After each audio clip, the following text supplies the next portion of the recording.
শীতের রাত। শান্তিপুর গ্রামে কুয়াশার এমন একটা হালকা স্তর পড়েছে যে আকাশে চাঁদ তারা কিছুই চোখে পড়ছে না। চারিদিকে জমাট অন্ধকার আর নিস্তব্ধতা। হাওয়ায় বুনো লতাপাতার একটা মিষ্টি গন্ধ। স্থানীয় মানুষের বিশ্বাস, এই অমাবস্যার রাতে গ্রামের শেষ মাথায় থাকা শ্যামল কাকার পুরনো বাড়িটা নাকি আরো বেশি জীবন্ত হয়ে ওঠে। কারণ আজ থেকে ঠিক 25 বছর আগে এই রাতেই নিখোঁজ হয়েছিলেন শ্যামল কাকার কিশোর ছেলে কালাচাঁদ। তাকে শেষবারের মতো দেখা গিয়েছিল ওই বাড়ির ভেতরের ভাঙা লাইব্রেরি ঘরে। তখন তার শরীরে আর প্রাণ নেই।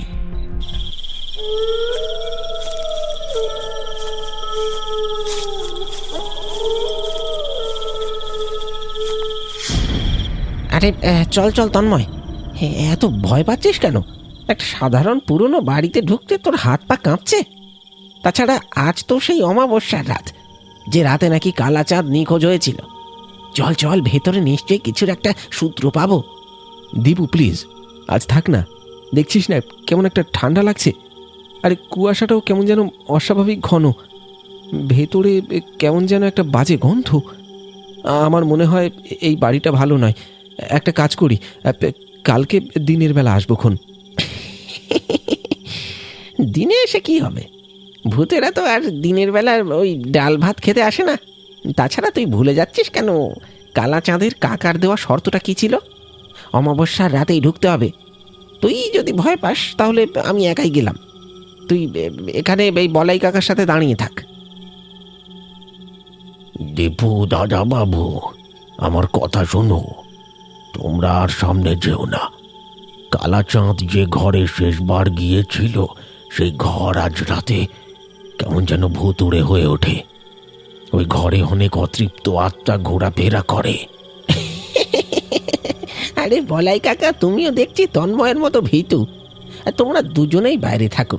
আর শোনো, যদি আধ ঘন্টার মধ্যে আমরা না ফিরি তাহলে তোমরা আর এক মুহূর্ত এখানে থেকো না। সোজা থানা পুলিশকে খবর দেবে। চল তন্ময়, চল।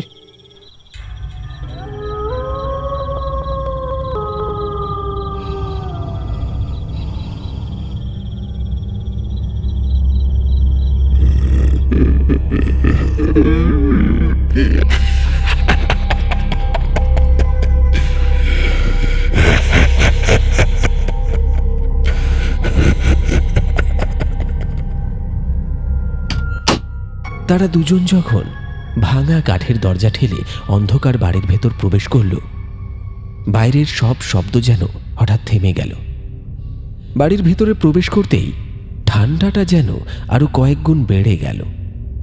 ভাঙা কাঠের মেঝেতে পা রাখতেই পুরনো ঘরের বুক চিরে একটা বিকট শব্দ হলো, যেন বহু বছর ধরে কোনো ঘুমন্ত ঘরের ঘুম ভাঙল।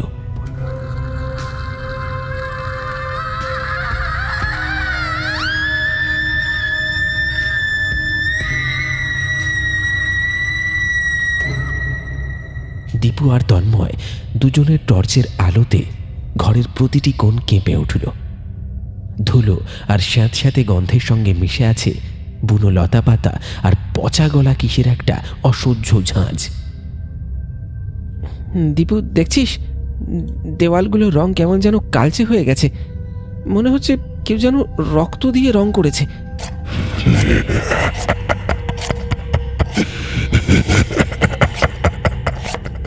আর শুনতে পাচ্ছিস কিসের যেন একটা শব্দ হচ্ছে?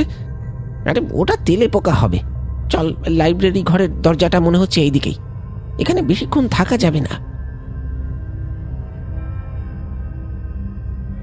তারা দুজন যখন লাইব্রেরি ঘরের দিকে এগোচ্ছে, তখন হঠাৎ করে তাদের ঠিক মাথার উপরের ছাদ থেকে একটা পুরনো ভারী বই ধপ করে নিচে পড়ল।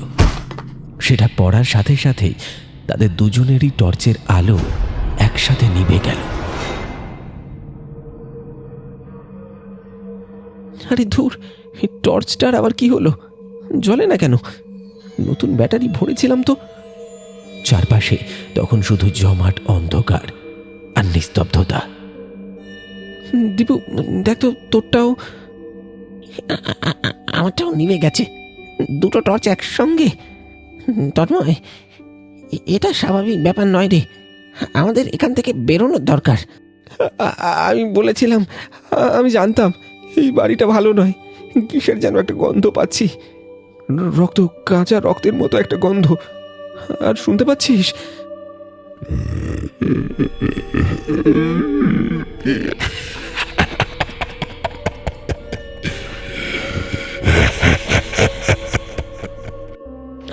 আরে শান্ত হ সাংবাদিক হয়ে, এত ভয় পেলে চলবে না রে। হয়তো ব্যাটারিটার কানেকশন লুজ হয়ে গেছে। আমরা বাইরে যাওয়ার রাস্তাটা খুঁজে বের করি, চল।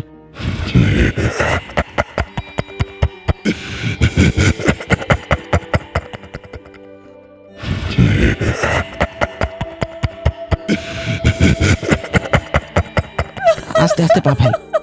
আর ওই কান্নার শব্দটা, ওটা কি এখন লাইব্রেরি ঘরের ভেতর থেকে আসছে? হ্যাঁ হ্যাঁ দীপু, কান্নার শব্দটা আরো কাছে চলে এসেছে। আর আমার মনে হচ্ছে কেউ যেন আমাদের দিকে তাকিয়ে আছে। দীপু, আমরা কি মরে যাব? আরে চুপ কর, মরবো না। লাইব্রেরি ঘরের দরজাটা ওই দিকে। চল, সাহস করে দরজার কাছে যাই। যদি কালাচাঁদের আত্মা সত্যি এখানে থাকে, তাহলে আমাদের কাছে কিছু সাহায্য চাইছে নিশ্চয়ই। চল চল।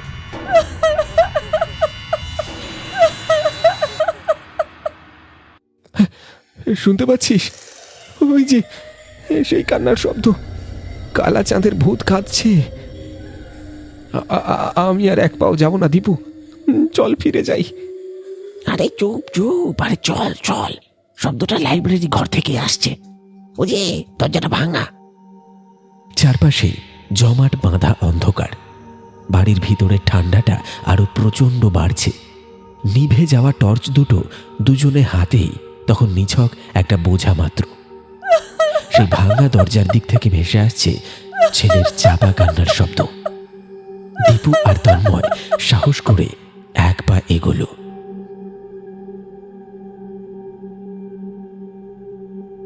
তখন মেঝেতে পা দেওয়ার সাথে সাথেই দীপুর পায়ের নিচে কিছু একটা হঠাৎ করে নড়ে উঠল।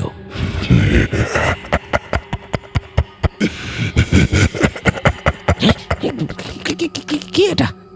কি নড়লো? দীপু, দীপু পালা, দেখছিস না এখানে কিছু একটা আছে? ওটা কালা চাঁদ। এই অন্ধকার ঘরে ও থাকে, এই কান্না ওর। আমরা এখানে মরতে এসেছি নাকি? চল চল, আগে এখান থেকে বের হই। না তন্ময়, শোন, কালাচাঁদ মরেছিল এটা সত্যি, কিন্তু ও যদি থাকে তাহলে ও আমাদের কিছু বলতে চায়। অত ভয় পেলে চলবে না। একবার শেষ চেষ্টা কর, দেখ টর্চটা জ্বলে কিনা। আর দেখতে হবে না দীপু, তোর পেছনে দেখ, ওটা কি? কি আছে? তন্ময়ের কথা শেষ হতে না হতেই লাইব্রেরি ঘরের ভাঙা দরজাটা ঝট করে বাইরের দিকে খুলে গেল।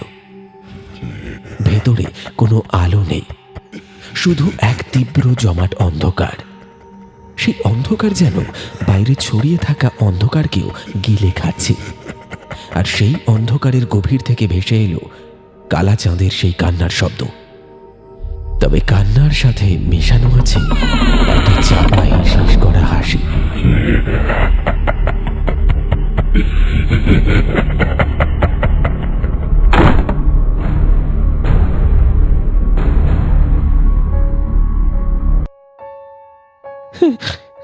তন্ময়, আমাদের আমাদের সত্যি বড় ভুল হয়ে গেছে।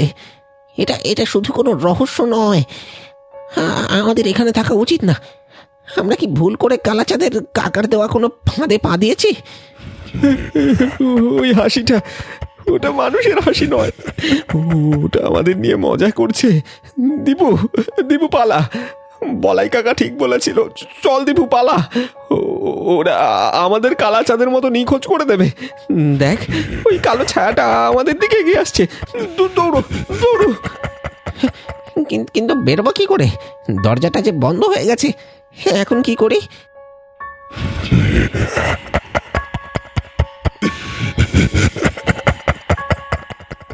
তাদের সামনে স্থিরভাবে দাঁড়িয়ে সেই কালা চাঁদের অবয়ব। তার বিকৃত মুখ থেকে সেই চাপা হিস হিস করা হাসিটা আবার ভেসে এলো।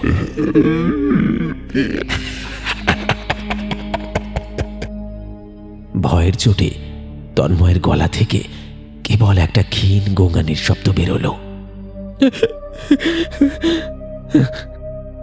দীপু পাথর হয়ে দাঁড়িয়ে আছে, কোনো মতে বলল, কালাচাঁদ, আমরা তোমার কোনো ক্ষতি করতে আসিনি। আমরা তোমার নিখোঁজ হওয়ার কারণ জানতে এসেছি। আমি নিখোঁজ হইনি। আমাকে লুকিয়ে রাখা হয়েছিল। আমার শরীর ওই বইয়ের স্তূপের নিচে, আর আমায় এইখানে খুন করেছিল শ্যামল কাকা সেই রাতে। দীপু, দীপু পালা, ও মিথ্যে বলছে, ও আমাদের মেরে ফেলবে। ওর হাতে রক্ত দেখছিস না? আমার পা, আমি নড়তে পারছি না। মনে হচ্ছে কি কেউ যেন আমাকে পেছন থেকে টেনে ধরেছে। তন্ময়, তুই দৌড়ো, যা বলাই কাকার কাছে যা, তাড়াতাড়ি যা। না দীপু, আমি তোকে একা ফেলে যাব না, আমরা একসঙ্গে এসেছি। ওই দেখ, ওই দেখ, ওটা কি শ্যামল কাকার পুরনো লণ্ঠনটা না? ওটা এখানে কেন?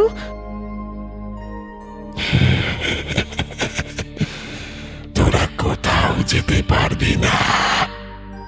তোরা রহস্য জানতে এসেছিলিস।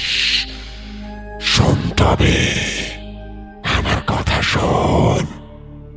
আমায় খুন করেছিল শ্যামল কাকা, কারণ আমি যখন বেঁচে ছিলাম তখন আমার রক্ত খেতে খুব ভালো লাগতো। মাঝে মাঝে গ্রাম থেকে হাঁস, মুরগি, ছাগল ধরে নিয়ে এসে লুকিয়ে লুকিয়ে খেতুম। সেটা জানতে পেরে শ্যামল কাকা আমার লোভ দেখিয়ে এই লাইব্রেরি ঘরে নিয়ে এসে খুন করে। কিন্তু মরে গিয়ে আমার ক্ষমতা আগের থেকে অনেক বেড়ে গেছে।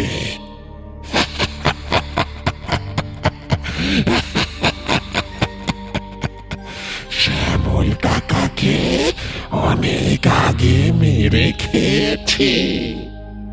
ওর হাড়গুলো এখনো এই বাড়ির মেঝেতে পড়ে আছে। আর তোরা এখন আমার খাবার। এইবার তোরাও মরবি আমার হাতে। তোদের মাংস হবে আমার অমাবস্যার নৈবেদ্য।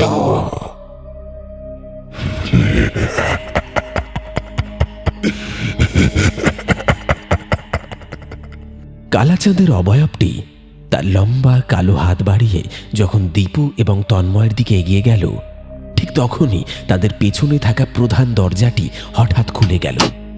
কালাচাঁদের অবয়বটি এক মুহূর্তে পিছিয়ে গেল। সেই খোলা দরজায় কুয়াশা ভেদ করে বলাই কাকার পুরনো লণ্ঠনের ক্ষীণ হলুদ আলো দেখা গেল।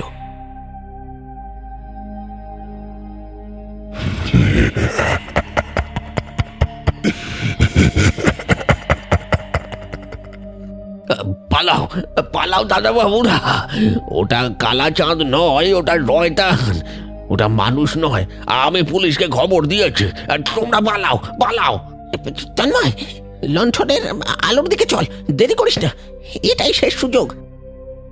কালাচাঁদের অবয়বটি পুনরায় তাদের দিকে এগোতে শুরু করলো, কিন্তু বলাই কাকার লণ্ঠনের ক্ষীণ আলো যেন অশুভ ছায়াটিকে এক অদৃশ্য বেড়া জালে আটকে রেখেছে। জীবনের শেষ ভরসা নিয়ে দীপু আর তন্ময় বলাই কাকার সেই সামান্য আলোর দিকে অন্ধের মতো দৌড় দিল।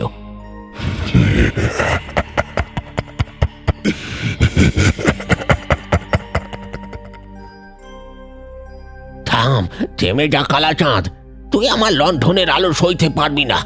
তুই নরখাদক, তুই আর কাউকে মারতে পারবি না। বলাই, তোর সাহস কি করে হলো? তুই আমাকে আটকাতে চাস? তুই জানিস না আমি কতটা শক্তিশালী? তোর ওই সামান্য আলো আমার কিচ্ছু হবে না। জানি সামান্য আলো আর আগুনে তোর কিচ্ছু হবে না, কিন্তু তোকে শেষ করতে অনেক অনেক আগুন লাগবে, তাই তো?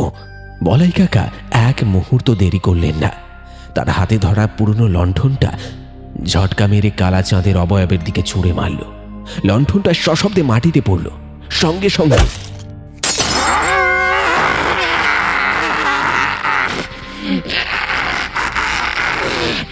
বলাই কাকা মেঝেতে স্তূপ করে রাখা শুকনো বইগুলোর দিকে গেলেন। তন্ময় ও দীপু ভয়ে কাঁপছে। বলাই কাকা তার পকেট থেকে ছোট্ট একটা শিশি বের করলেন। তাড়াতাড়ি হাতে শিশিতে থাকা কেরোসিন বইগুলোর উপর ঢেলে দিলেন।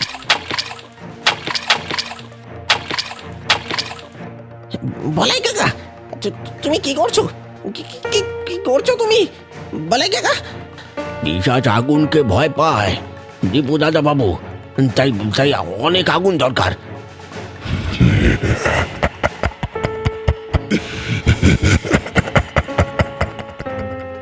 বলাই কাকা দ্রুত কেরোসিনে ভেজানো বইয়ের স্তূপে পকেট থেকে একটা দেশলাই কাঠি জেলে ছুঁড়ে মারলেন। সঙ্গে সঙ্গে দপ করে তীব্র শিখা জ্বলে উঠল। সেই আগুন দেখে সেই পিশাচ তীব্র যন্ত্রণায় চিৎকার করে উঠল।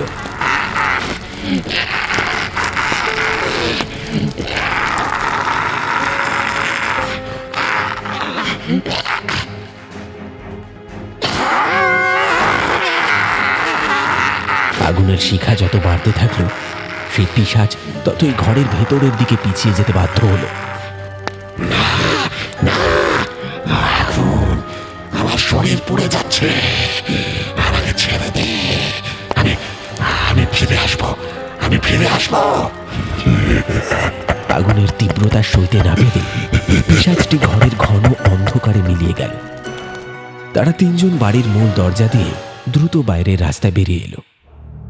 পিছনে বাড়িটার ভেতরে বইয়ের স্তূপ থেকে তখনও ধোঁয়া আর কেরোসিনের গন্ধ ভেসে আসছে। তন্ময়, আমরা আমরা বেঁচে আছি, আমরা বেঁচে আছি। বলাই কাকা, তুমি আমাদের বাঁচালে। আমি আমি এখনো বিশ্বাস করতে পারছি না। ওই ঘরে সত্যি একটা পিশাচ ছিল, কালাচাঁদ নয়, একটা শয়তান। এখন আর এখানে এক মুহূর্ত নয় দাদা বাবু, ওর আত্মা চিরদিন ওই বাড়ির অন্ধকারে বাঁধা ছিল। এখন এখন ওই আগুন ওকে কিছুদিনের জন্য শান্ত করে রাখবে। চলো, এবার থানায় যেতে হবে।